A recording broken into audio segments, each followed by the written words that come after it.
Instituti INSI nga Kosova ka studiuar kaosin në trafikun e Tetovës, më saktësisht pikat kritike në qytet.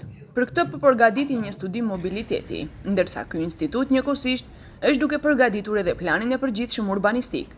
Sipas tyre, studimi mobilitetit ka për qëllim që ta zbusë komunikacionin. Analiza gjendjes e cila na tregon se ka mbi ngarkesë, qoftë në udhkryqe, qoftë parkingje, qoftë parkingje zonale, të mos zbatimi i planit gjeneral të parkingjet në bloqe, parkingjet në garazha dhe edhe probleme tjera që janë identifikuar edhe që shpresojmë në një ardhme të afërt do të marrin disa orientime cilat mas aprovimit të dokumentit të karakterit obligativ për qytetin e Tetovës. Kryetari i Tetovës Bilal Kasami thotë se me këtë plan, mobiliteti do të marrë hapa konkret për zgjidhjen e mëtutjeshme.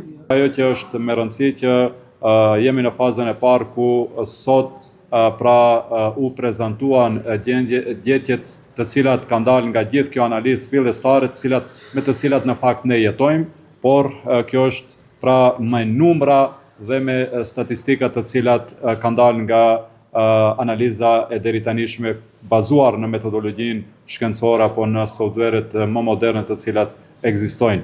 Kjo nuk është hera e parë që kryetari i komunës së Tetovës mundohet të gjejë zgjidhje për komunikacionin e rënduar të qytetit. Në janar të vitit 2022, ai premtoi parkim për çdo veturë dhe një plan që nuk u realizua. Më pas pagoi një studim për të privatizuar parkimin zonal, por as ky plan nuk hyri në funksion. Disa muaj më parë, bashkë me Ministrin e Punëve të Brendshme, prezantuan projektin Qyteti i Sigurt, që nuk dha thuajse asnjë rezultat.